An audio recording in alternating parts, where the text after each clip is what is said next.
ચાલો આપણે જાણીએ કે આ રંગ શા માટે રમવામાં આવે છે. હવે બીજો દિવસ થઈ ગયો છે. ફાગણ મહિનાની પૂનમ પછીની આનંદવાળી અને 7 રંગની 7 રંગી સવાર.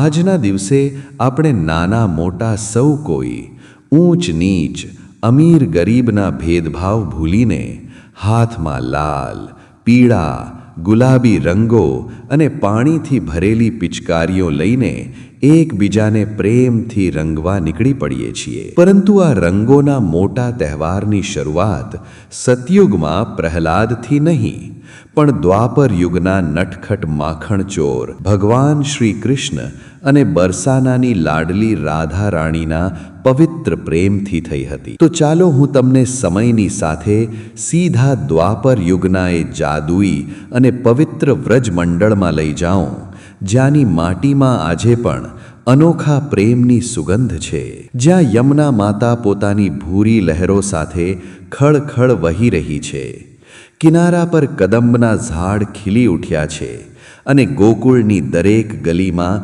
નાના કનૈયાની વાંસળીનો જાદુઈ અવાજ ગૂંજી રહ્યો છે, જેને સાંભળીને પક્ષીઓ અવાજ કરવાનું ભૂલી જાય છે અને મોર મસ્ત થઈને નાચવા લાગે છે. દ્વાપર યુગમાં જ્યારે સાક્ષાત ભગવાને શ્રી કૃષ્ણ રૂપે પૃથ્વી પર જન્મ લીધો, ત્યારે તેમનું રૂપ ખૂબ જ સુંદર અને જાદુઈ હતું, પરંતુ તેમનો રંગ શ્રાવણના વાદળા જેવો અથવા મધરાત્રિના આકાશ જેવો ઘેરો શ્યામ હતો.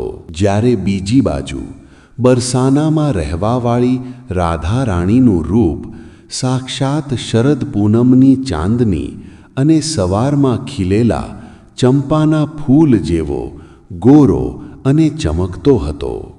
બાળપણમાં જ્યારે કાન્હો પોતાના ગોવાળિયા મિત્રો સાથે ગાયો ચરાવતો યમુના પાર કરી બરસાના તરફ જતો, ત્યારે રાધા અને ગોપીઓ કદંબની ડાળે હિંચકા ખાતી અને નટખટ કનૈયાને તેના કાળા રંગ માટે પ્રેમથી ચીડવતી હતી. એક દિવસ ફાગણ મહિનાની જ ખીલેલી વસંત ઋતુમાં, જ્યારે ચારે કોર કેસુડાના અને ખાખરાના લાલ નારંગી ફૂલો ખૂબ સુંદર રીતે ખીલ્યા હતા, જાણે જંગલમાં આગ લાગી હોય, ત્યારે શ્રી કૃષ્ણ યમુના કિનારે બેસી પાણીમાં પોતાનો કાળો ચહેરો જોઈને ઉદાસ થઈ ગયા અને રાધાનો ગોરો રંગ અને ગોપીઓનું જોર જોરથી હસવું યાદ આવતા આંખમાં આંસુ સાથે દોડતા નંદ ભવનમાં પોતાની યશોદા મૈયા પાસે પહોંચ્યા. આંગણામાં માખણ વલોવતા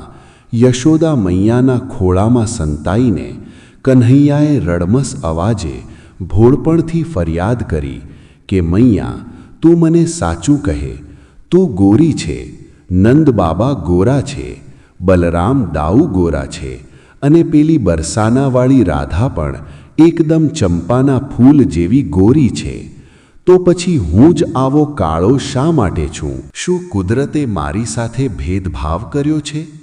જ્યારે હું બરસાના જાઉં છું, ત્યારે રાધાની બહેનપણીઓ મને કાળીઓ કહીને ચીડવે છે. મારે હવે તેમની પાસે નથી જવું, મારે પણ રાધા જેવું ગોરું થવું છે. પોતાની આંખના તારા જેવા ભોળા લાલાની આ ભોળી અને મીઠી ફરિયાદ સાંભળીને મૈયા યશોદા ખડખડાટ હસી પડ્યા અને તેમને છાતીએ લગાડી માથા પર વહાલ કરતા એક અદ્ભુત જ્ઞાનની વાત કહી. મૈયાએ કહ્યું કે અરે મારા નટખટ લાલા, તારો આ શ્યામ રંગ કોઈ સાધારણ રંગ નથી, પણ આખી દુનિયાને મોહી લે તેવો અનહદ પ્રેમનો રંગ છે. વાદળો કાળા હોય છે જે વરસીને દુનિયાની તરસ છીવાવે છે. આંખોનું કાજળ કાળું હોય છે જે સુંદરતા વધારે છે.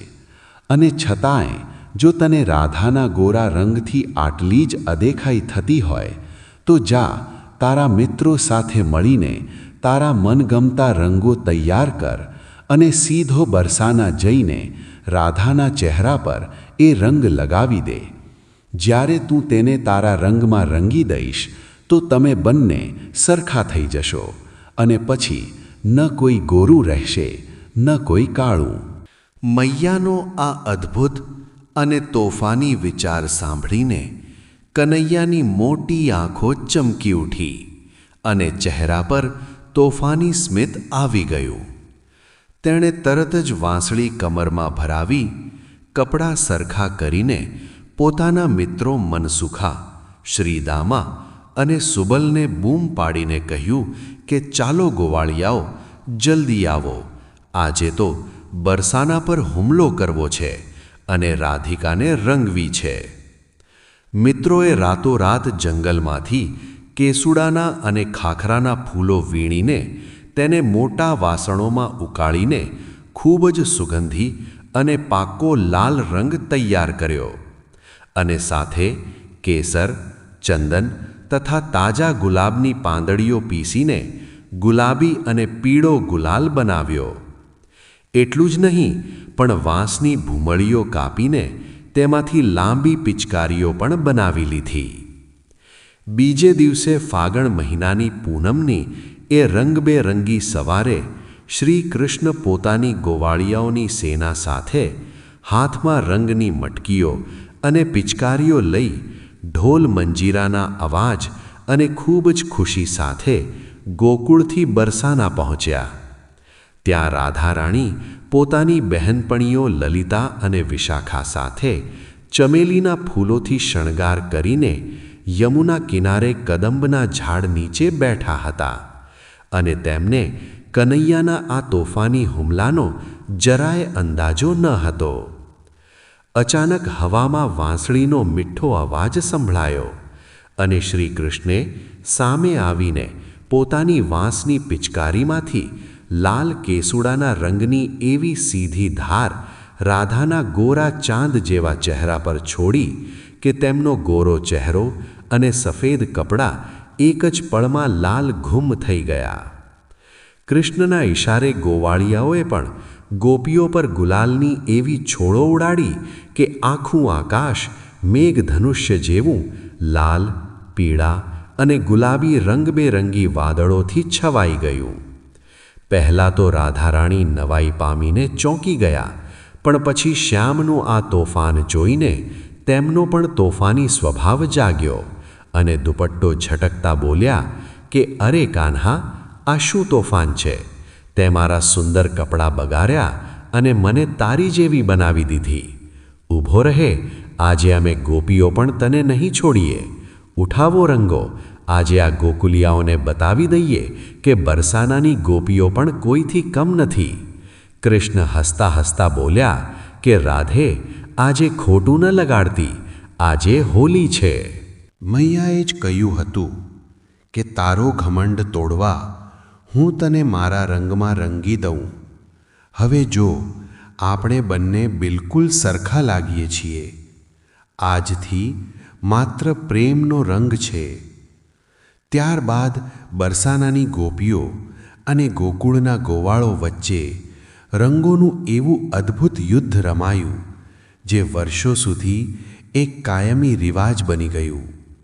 ગોપીઓએ પણ કૃષ્ણને સુગંધી ગુલાલથી નવડાવી દીધા અને સમાજના ઊંચ નીચ, ગોરા કાળાના બધા જ ભેદભાવોને એ પ્રેમભર્યા રંગોમાં કાયમ માટે ઓગાળીને આપણને સૌને એક સરખા બનાવી દીધા. યશોદા મૈયાની આ નાનકડી સલાહ અને નટખટ કનૈયાની આ મીઠી લીલાએ માણસ જાતને દુનિયાનો સૌથી સુંદર અને જીવંત તહેવાર આપણી પ્યારી હોળી ભેટમાં આપી દીધી. તેથી મિત્રો, આ વર્ષે જ્યારે તમે હોળી રમો ત્યારે માત્ર એકબીજાના ગાલ પર રંગ ન લગાવતા, પરંતુ તમારા મનમાં છુપાયેલા ગુસ્સા, કડવાશ, નારાજગી અને ભેદભાવને પણ એ જ રંગોમાં ધોઈને કાયમ માટે સાફ કરી દેજો.